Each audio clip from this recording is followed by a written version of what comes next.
हर हर महादेव। मैं डॉक्टर प्रज्ञा अभिव्यक्ति चैनल में आप सबका हार्दिक स्वागत करती हूँ। आज जल प्रभा का 24 डे है। सुंदर रूप में ये प्रभा बह रहा है, नए नए नए नए झरनाओं को अपनी साथ सम्मिलित करते हुए, नए नए रूप, नए नए ढंग, नए नए रूप, भांति भांति तरह तरह से कमल खिल रहा है। इसमें जो आज जल स्वाधीनता के बारे में बात करेंगे, जल मुक्ति।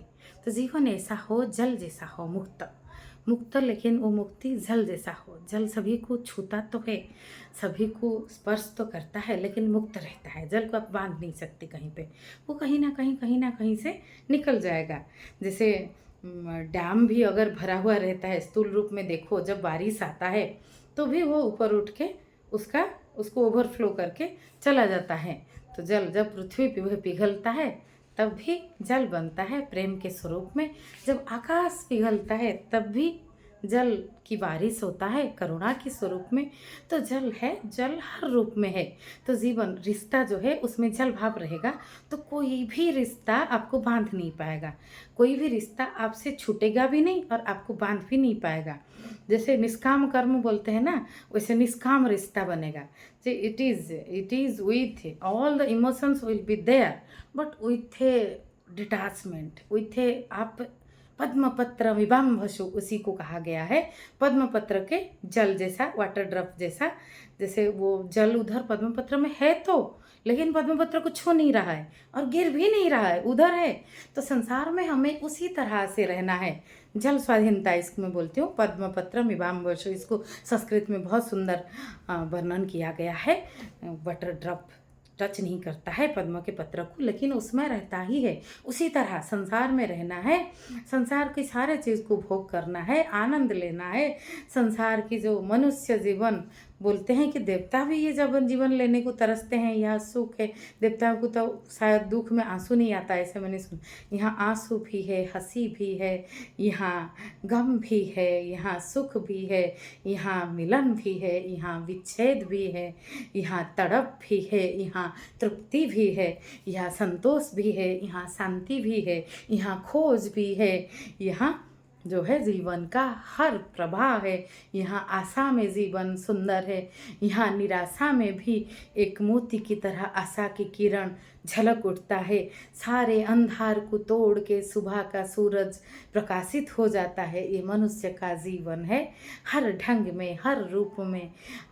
ये बहुत अनमोल है, हीरा जन्म अमोल सा। इसको कचरे में नहीं डालना है, इसको गहरा समझ, इसको समझना है। रिश्ते भी वैसे ही है, अनमोल है पर बंधा हुआ नहीं।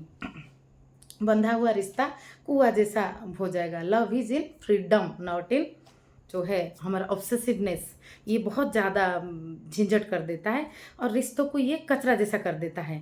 कि आप किसी इंसान को, पति पत्नी में हो, बच्चों में हो, माँ बाप में हो, आप सभी का प्रवृत्ति को समझना है कि सभी अलग इंसान है। They have individuality, they have their choices, we have to accept them like water. जैसे तीर्थराज प्रयाग बनना चाहिए रिश्तों में। मुदा मंगलमय संत समाजू, जो जग जंगम तीर्थ राजू। हरि भक्ति जहाँ सुरसरी धारा, सरस ही ब्रह्म विचार प्रसारा। तो ये मुद मंगलमय संत समाज होना चाहिए रिश्तों में। ये परिवार में हो, कोई कम्युनिटी में हो, देश में हो, विश्व में हो, कि variety, diversity, unity in diversity, ये भारत का ही आवाज़ है, पुकार है। तो इसका मतलब क्या है? इसका मतलब है water bond, water relationship, water freedom. वहाँ पे स्वाधीनता भी है, बंधन भी है, क्योंकि हम फ्रीडम में नहीं जीते, हम जीते हैं इंटर डिपेंडेंस में, इंडिपेंडेंस में नहीं है। फ्रीडम नहीं है, एक दूसरे की तरफ निर्भर किया हुआ फ्रीडम। मनुष्य शिशु अत्यंत असहाय, 18 साल तक आप उसको जैसा माहौल दोगे, जैसा परवरिश दोगे, उसी का, उसका डीएनए गुणसूत्र का उसी तरह के विकास होगा। तो ये जल भाव जो है, इसी से हर चीज़ सुंदर होता है। आप एक रिश्ते में, आप हस्बैंड वाइफ हो, पुत्र हो, पिता पुत्र हो, माँ बेटी हो, पिता पुत्री हो, जो भी रिश्ते हो, दोस्त हो, आप उसमें अधिकार रखते हो और उसमें मुक्ति भी रखते हो। तभी वो रिश्ता सुंदर होता है। नहीं तो आप अगर सिर्फ संदेह घर में रखते हो, सिर्फ सवाल पूछते हो, सिर्फ रोक टोक लगाते हो किसी दूसरे के स्वभाव के ऊपर, स्वभाव सबका समान नहीं हो सकता। तो आपका स्वभाव आपको बेहतर लगता होगा, लेकिन दूसरे का स्वभाव भी उसका अपना स्वभाव है।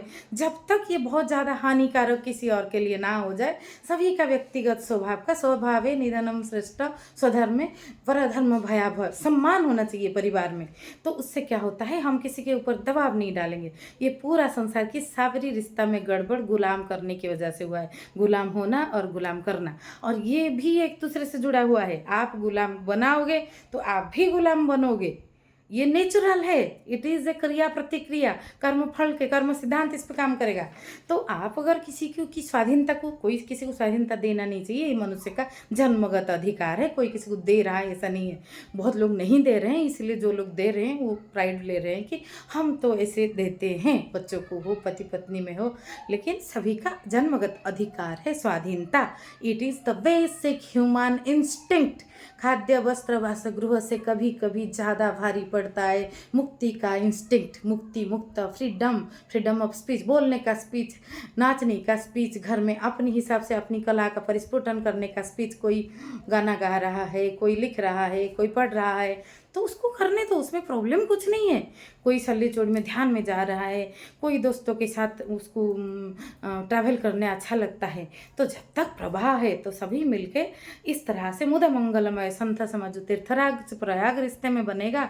स्वाधीनता की अपूर्व ऊंचाई रहेगा और बंधन की ममत्व भी रहेगा, तभी वो रिश्ता सुंदर होता है। बच्चों में भी वैसे, माँ बाप के साथ बच्चों का लगाव नहीं रहेगा तो वो बच्चे में भी वो मनुष्यता का विकास नहीं होगा। और माँ बाप पूरा छोड़ के पूरा स्वाधीन कर दे, आज परवरिश के ऊपर हमारा स्ट्रीम था, तो भी वो बच्चे में वो चीज़ नहीं आएगा, वो बहुत ह्यूमन वैल्यू को सीख नहीं पाएगा। तो ये चीज़ें जो है ये बहुत हुए हैं। इसी को बोलते हैं कि जल स्वाधीनता। जल जैसा प्रभावमान, नो रिजिडिटी। जल के ऊपर चोट करो, चोट लगेगा ही नहीं। ये फ्री है, ये मुक्त है और ये बह जाएगा। ये आप इसको बांध नहीं सकते। जल को कोई बांध सकता है? आप एक आइसक्रीम मार्केट में कपड़े में बांध के लाओ अपने बच्चे के लिए घर जाते जाते आपको स्टिक मिलेगा, आइसक्रीम तो गया तो जल जो वो तो जल हो गया, तब वो फिसल गया। जब तक वो कठिन था हम उसको बांधे थे। तो आप जल बनोगे तो आपको कोई बांध नहीं पाएगा। जैसे ओशो ने कहा है, मुझे कोई, लाओ त्सो ने कहा है, मैंने ओशो से सुना है, मुझे कोई हरा नहीं सकता क्योंकि मैं जितना ही नहीं चाहता। लाओ त्सो बहुत बड़े ताओ धर्म जो है वो जल भाव से ही हुआ है। मैं नेक्स्ट कल ताओ धर्म के ऊपर बोलूँगी। ताओ धर्म की जो बातें हैं, घास जैसा बन जाओ तो कोई आपको तोड़ नहीं पाएगा। जो प्रकृति का विपर्जय में तो बड़ा वृक्ष गिरेगा, घास को गए कौन कर जाएगा। मतलब वो जो, अगर आप झुक गए आप प्रकृति के अस्तित्व के सामने, और अस्तित्व हमारे लिए ईश्वर है, अस्तित्व सामने वो झुकने में कोई दिक्कत नहीं है। झुका तो उसी के सामने, एक के सामने झुका जाए ताकि और किसी के सामने झुकना ना पड़े। तो ये जल भाव है। तो जल भाव से जीवन बना है। जल भाव ओरिजिनल ट्रेट है हमारा। जल भाव से रिश्ता बनेगा तो वो रिश्ता में कोई धूल नहीं जमेगा, वो नदी की तरह रह जाएगा। एक दूसरे को इंसान समझ के हम एक परिवार में, एक कम्युनिटी में, एक देश में, एक विश्व में अगर जीवन का विकास हो तो वो सर्वोच्च विकास होगा। और उसमें हमेशा नया चीज़ जोड़ने में भी हमेशा एक्सेप्टेबिलिटी रहेगा जल में। और जल को से छान के जल से निष्कासित करना टॉक्सिन, गंदा चीज़, वो भी आसान। एक पत्थर से आप निकाल के कचरा निकालना मुश्किल होगा तोड़ के, लेकिन पानी को आप छान लोगे, वाष्प करके फिर मेल्ट कर लोगे, जल बना लोगे। आप किसी भी तरह उसका कचरा निकाल लोगे। और कुछ मिलाना है तो शरबत बना लोगे, वो आसान है। कोई कठिन द्रव्य में कुछ लोहा को पिघला के फिर उसमें कुछ डालो, कितना मुश्किल है। लेकिन जल में ऐसे डाल दो, स्क्वाश ऑरेंज जूस डाल दो, वो शरबत बन गया तो हो गया। तो जल भाव ऐसा है। तो जल स्वाधीनता, जल संबंध, ये जीवन को सुंदर बहता हुआ नदी की तरह बनाते हैं। आज इतना सा, धन्यवाद। जय श्री कृष्ण, जय श्री राम, हर हर महादेव।